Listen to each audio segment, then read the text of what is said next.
All right, Judges chapter 19. You want your Bibles open there? Colin, Kimberly, if you could.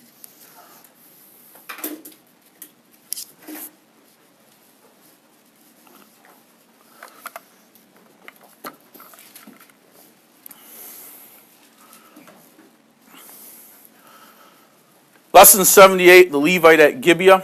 We'll read from Judges chapter 19. We left off last time where we saw a Levite who was not behaving like a Levite. He wasn't living in one of the 48 cities God had given to them. Instead, he was serving as a private priest in the homes of, and then in the tribe of Dan, because of their idol worship. Okay? So this also tells us about, again, the idea here is to see how the people in Israel were doing all that was right in their own eyes, in their own sight. That's how they were behaving. Okay? So we'll meet another Levite here in this lesson, but this is a little bit different spot and a different Levite. Chapter 19, verse 1. And it came to pass in those days when there was no king in Israel that there was a certain Levite sojourning on the side of Mount Ephraim who took to him a concubine out of Bethlehem, Judah. And his concubine played the whore against him, and went away from him unto her father's house to Bethlehem, Judah, and was there 4 whole months. And her husband arose, and went after her, to speak friendly unto her, and to bring her again, having his servant with him, and a couple of asses. And she brought him into her father's house, and when the father of the damsel saw him, he rejoiced to meet him. And his father-in-law, the damsel's father, retained him, and he abode with him 3 days. So they did eat and drink, and lodged there. And it came to pass on the 4th day, when they arose up early in the morning, that he rose up to depart. And the damsel's father said unto his son-in-law, Comfort thine heart with a morsel of bread, and afterward go your way. And they sat down and eat and drank, both of them together. For the damsel's father had said unto the man, Be content, I pray thee, and tarry all night, and let thine heart be merry. And when the man rose up to depart, his father-in-law urged him, therefore he lodged there again. And he arose early in the morning on the 5th day to depart. And the damsel's father said, Comfort thine heart, I pray thee. And they tarried until afternoon, and they did eat, both of them. And when the man rose up to depart, he and his concubine and his servant, his father-in-law, the damsel's father, said unto him, Behold, now the day draweth toward evening. I pray thee, tarry all night. Behold, the day groweth to an end. Lodge here, that thine heart may be merry. And tomorrow get you early on your way, that thou mayest be home. But the man would not tarry that night, but he rose up and departed, and came over against Jebus, which is Jerusalem. And there were with him 2 asses saddled. His concubine was also with him. We meet a Levite here. He's living on the side, it tells us, of Mount Ephraim, or sojourning there. And in his travels, he falls into, he's tempted by this woman. She must be beautiful. He makes her his wife, but she lived as a concubine. Okay? She did not live as a faithful wife with him, but she wanted to be with other men as well.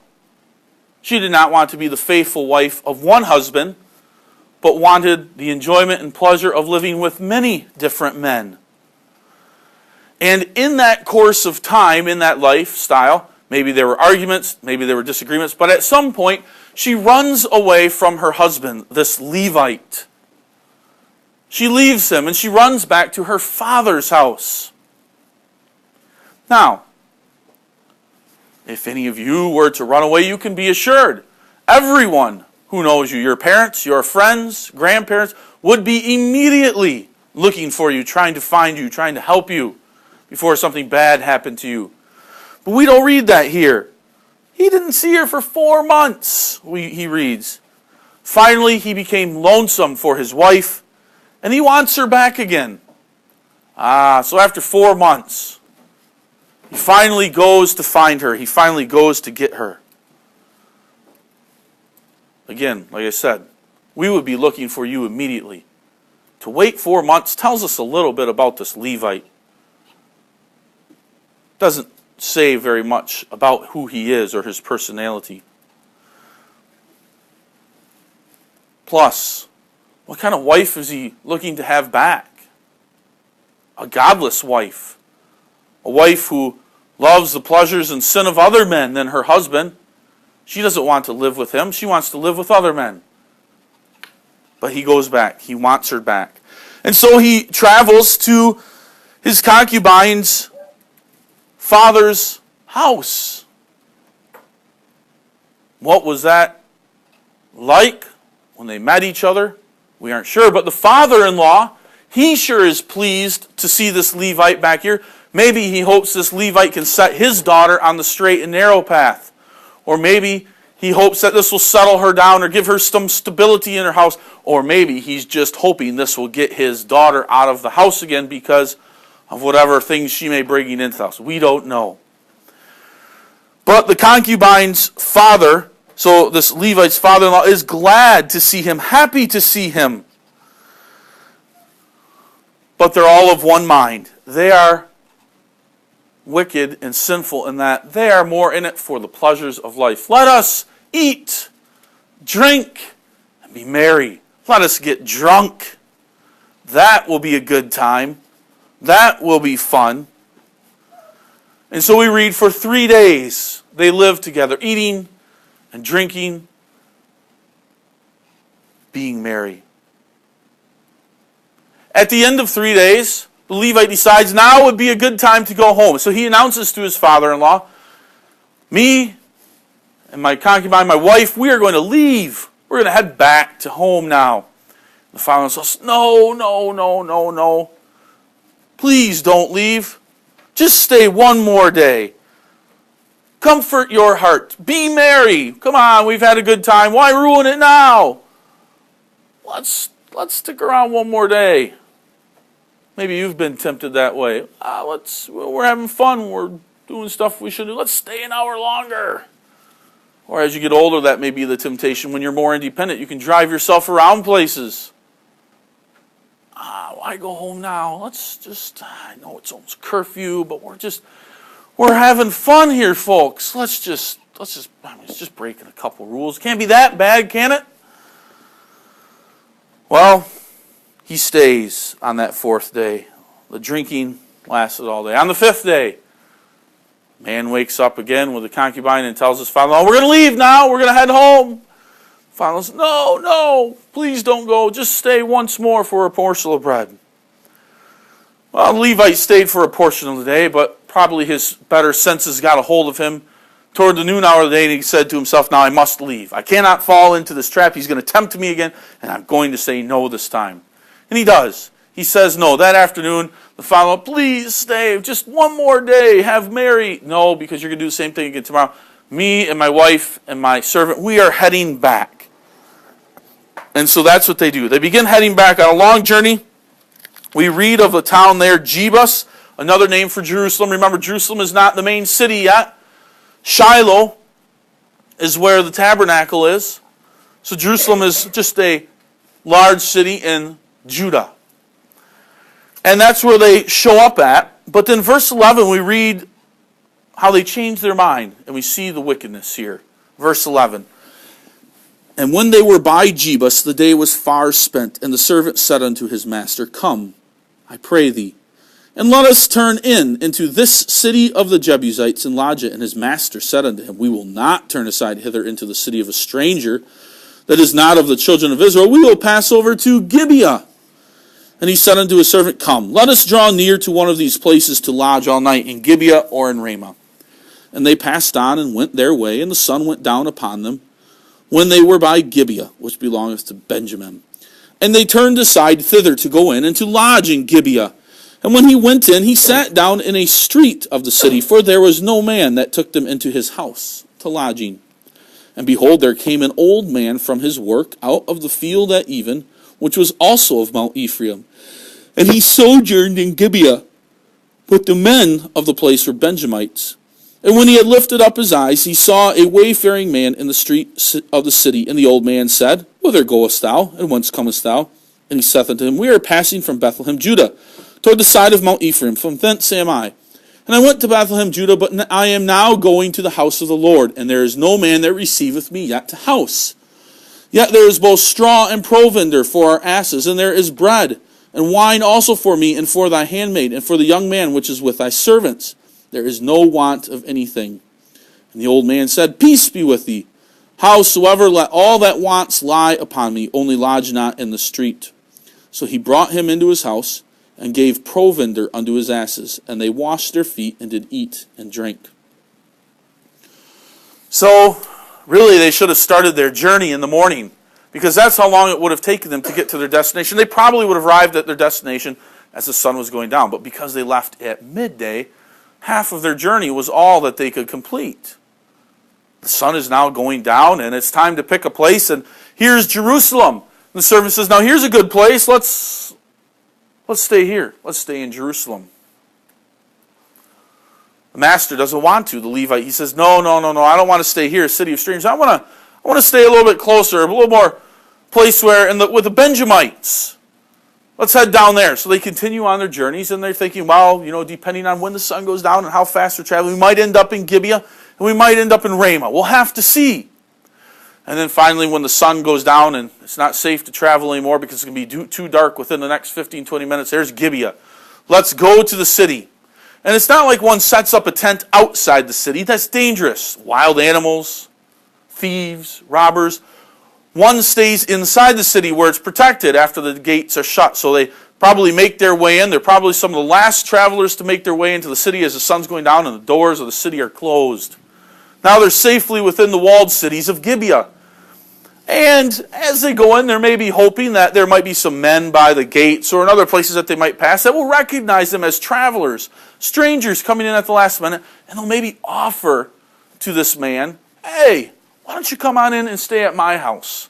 I'll give you a nice place to rest. We'll give you some hot food to eat, and then you could be on your way tomorrow. But that's not the case. He doesn't find anyone, so they decide they're going to sleep on the streets. Let's roll out our bed here, lay on the street under the stars. Should be a nice evening. Put a blanket over us. We'll rest here on the streets. This will be good enough. Just then, there was an old man, we read. He's on his way home, and he sees the stranger. He noticed he's not from around here. He's not from town. Let me ask who he was. Now the Levite, we know him to be a wicked man, living in the sin and pleasures, and all of a sudden he becomes a little more friendly here. He becomes a little bit more, he makes his situation looks pretty good. I'm heading for the temple, or tabernacle. We were in Jerusalem, and now I'm heading over here. Well, the old man invites them in. Why don't you come on in? I'll give you a place to rest tonight. Stay in my house. Wow, that's exactly what the Levite and his servant and his concubine, that was music to their ears. It was wonderful. But then what was the wicked sin? Verse 22. Take a look there. Now as they were making their hearts merry, that means the old man, the Levite, the concubine, and the servant, behold, the men of the city, certain sons of Belial, beset the house round about, and beat at the door, and spake to the master of the house, the old man, saying, Bring forth the man that came into thine house, that we may know him. And the man, the master of the house, went out unto them, and said unto them, Nay, my brethren, nay, I pray you, do not so wickedly, seeing that this man is come into mine house. Do not this folly. Behold, here is my daughter, a maiden, and his concubine. Them I will bring out now, and humble ye them, and do with them what seemeth good unto you. But unto this man do not so vile a thing. But the men would not hearken to him. So the man took his concubine, and brought her forth unto them, and they knew her, and abused her all the night until the morning. And when the day began to spring, they let her go. Then came the woman in the dawning of the day, and fell down at the door of the man's house where her Lord was, till it was light. And her Lord rose up, that's the Levite, rose up in the morning, and opened the doors of the house, and went out to go his way. And behold, the woman, his concubine, so his wife, was fallen down at the door of the house, and her hands were upon the threshold. And he said unto her, Up, and let us be going. But none answered. Then the man took her up upon an ass, and the man rose up and gat him unto his place. And when he was come into his house, he took a knife, and he laid hold on his concubine, and divided her together with her bones into 12 pieces, and sent her into all the coasts of Israel. And it was so, that all that saw it said, there was no such deed done nor seen from the day that the children of Israel came up out of the land of Egypt unto this day. Consider of it, take advice, and speak your minds. This sin sounds eerily similar to Lot being in the city of Sodom and the two angels, travelers coming in. The wicked men of the city,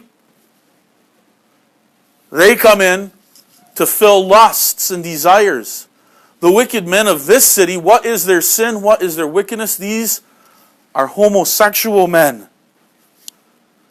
That's why they asked for the man to be taken out of the house, so that they can know him, so that they can sin with his body and abuse him. They are not God's people living in this city. They are wicked men, evil men living in this city. They're called sons of Belial, another name for the devil here. But just like, sadly, in the city of Sodom, Lot offered his two daughters. If you're going to abuse someone's body, if you're going to take advantage of them, if you're going to know them, here, take my two daughters, Lot said. Don't touch these angels. The same thing here. The old man says, here's my daughter. And the man you want, here's his concubine. I give them to you. You can do what you want with them. Have your fun with them. Fulfill your lusts and pleasures. We don't read anything about the old man's daughter. But the wicked men of Gibeah, they spend the whole night mistreating and abusing this concubine, this wife of the Levite. If he was a godly man, he would have never have sent her out there, but he didn't care. And so, in the end, they push out this concubine, and those sons of Belial mistreat her, abuse her all night long. Pretty bold sin in the midst of a city to do that to strangers. No one would want to be a stranger in that city, that's for sure, anymore, if that's how one's going to be treated. Early the next morning, how could the Levite have slept that night, knowing exactly what was happening to his wife outside the door of his home? But he must have slept soundly. He didn't care. He was not a godly man. And so he wakes up in the morning and hears his concubine. She's barely crawled back, probably bloodied and bleeding, hurt and injured. She comes crawling back, barely making it to the door of the house, and her hands there resting on the threshold as though she was trying to get to the door with one last gasp of breath, and she couldn't make it, and she died there on that doorstep. And what does the Levite do? He probably enjoys a nice morning. He has a morsel of bread. He opens the door and he sees there laying, and he tells her, now get up. What do you mean, get up? She's dead. She can't get up. Not for one moment. Levite cares so little about her. So what does he do? He takes her lifeless, limp body that's been battered and bruised, and he takes it and he lays it across his ass, his donkey. He and his servant then finish their journey home. What's he thinking? Is he sorry? Is he mourning? We don't know. But God has a purpose in this incident. We see here, what does he do when he arrives home? God is going to use this Levite to spread the news of this horrible sin of the men of Gibeah through all of the land of Judah and Israel, through all of Canaan. This man takes his concubine and cuts her up into 12 large pieces, wraps those pieces up, and sends them away through messengers or whatever to each of the 12 tribes.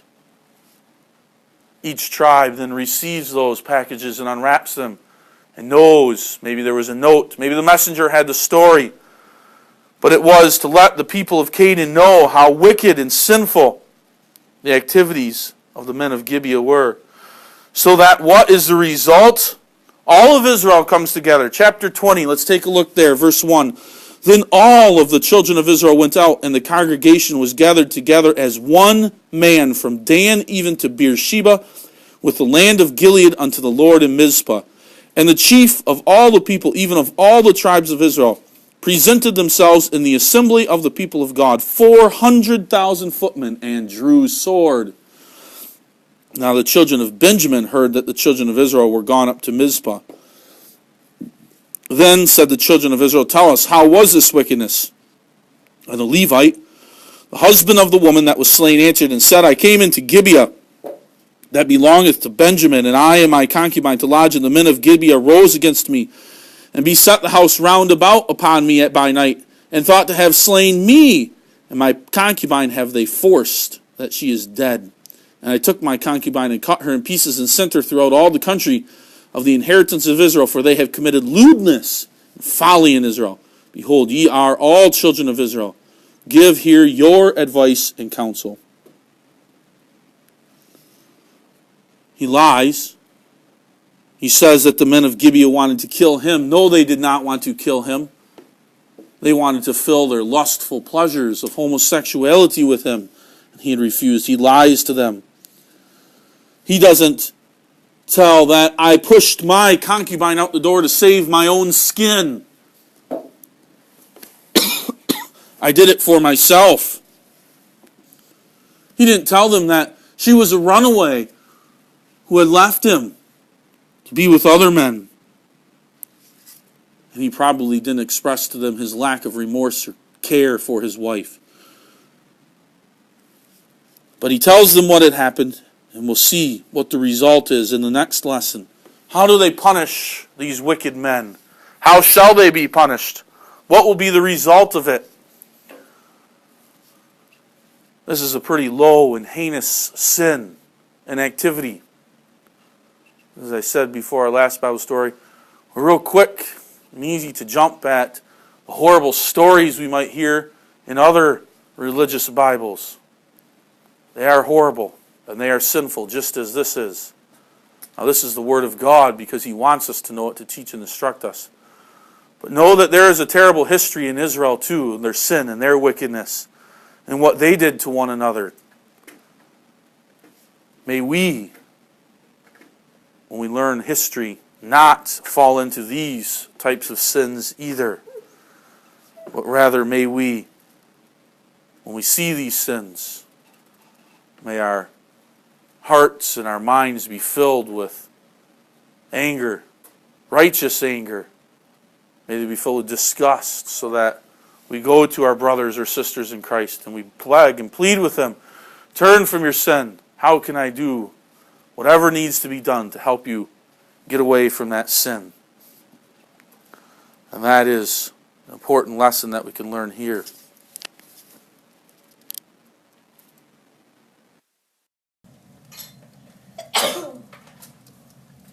Next time, what is the result? Kind of a group of 3 lessons here. What is the result?